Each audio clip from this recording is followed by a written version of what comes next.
नमस्कार मित्रांनो, स्वर्णिम कोकण पेजच्या आजच्या भागामध्ये तुमचं सगळ्यांचं सहर्ष स्वागत.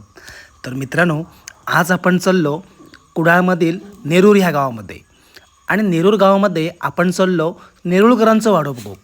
तर अत्यंत भव्य आणि दिव्य असो ह्यो नेरूळकरांचो वाडो असा. सुंदर अशा जुन्या प्रचंड मोठ्या मोठ्या झाडांच्या खाली वसलेलो ह्यो वाडो आपणाक दिसाने येता. वाडो पूर्णपणे मातीचो असा आणि ह्या वाड्याक सगळी जुना लाकूड सामान वगैरे पण लावलेला असा. आता ही या वाड्याची एंट्री असा, ह्या अंगण असा आणि अंगणाच्या समोर ही तुळस होती, पण हो समोरचो मेन गेट बंद असा आणि माका ह्यो वाडो आतमधून बघूचो होतो. तर म्हटलं चला काहीतरी ओळख कोणाकडे लागता तर बघूया. तर माझ्या मित्राची या ठिकाणी ओळख होती, त्यांच्या भावजींचा घर बाजूकच होता आणि ह्या वाड्यांची चावी पण त्या भावजींकडे होती.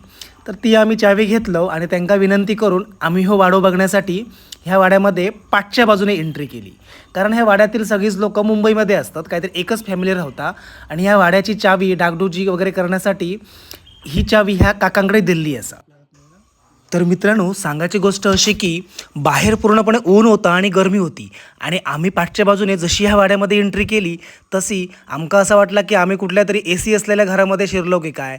तर हो वाडो पूर्णपणे मातीचो असल्यामुळे ह्या वाड्यान पूर्णपणे आतमध्ये थंडावा निर्माण केलेलो असा. खूप सुंदर थंड हवा आमका आतमध्ये जाणवा होती. आणि मित्रांनो, सगळ्यात महत्त्वाचं म्हणजे ह्या वाड्यामध्ये आपला जो मराठी चित्रपट असा ना हापूस, त्या हापूस चित्रपटाची शूटिंग ह्याच वाड्यामध्ये झालेली. तुमका ते सगळे सीन आठवले का? ह्यो वाडो पूर्णपणे चौकोनी असा आणि त्याच्यामध्ये प्रशस्त ह्या मोठा अंगण पण असा.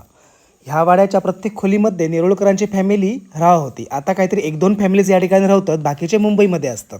तर चित्रपटाची शूटिंग वगैरे असेल तर ही लोक ह्यो वाडो भाड्याने शूटिंग करण्यासाठी देऊन टाकतात. ह्या वाड्याचा बांधकाम तुम्ही बघशात तर पूर्णपणे हा जुना बांधकाम असा. ही लाकडा सगळी फणसाची, सागवानी, शिसम अशा प्रकारची लाकडा ही आपणाक ह्या खिडक्यांका, दरवाजांका आणि पूर्ण वरच्या फ्रेमिंगला लावलेली दिसाने येतात. ह्यो वाडो जवळजवळ 300 ते 350 वर्ष जुनो असा, असं आमका ह्या काकाने सांगितला. या ठिकाणी असलेलो ह्यो बाकडो पण बघा.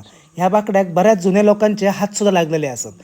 सुंदर अशी नक्षीकामाने डिझाईन केलेलं ह्यो बाकडो या ठिकाणी अजूनही शाबूतच असा. आपले आजी आजोबा, पणजोबा ह्यांचे मायेचे हात लागलेले ह्या सगळ्या घराक असत आणि त्याचं मायेचं उभावं अजूनही ह्या नेरुळकर फॅमिलींका दरवर्षी देता. तर सगळ्यात महत्त्वाचं म्हणजे या ठिकाणी समोर तुमका बाकडो दिसता तो बघा. या ठिकाणी दरवर्षी गणपती उत्सव होता आणि एक प्रचंड मोठी गणपतीची मूर्ती या ठिकाणी स्थापन केली जाता आणि सगळे नेरुळकर फॅमिली ह्या गणपती उत्सवात या ठिकाणी येतात. या ठिकाणी जो गणपती दिसता तो सेम असो गणपती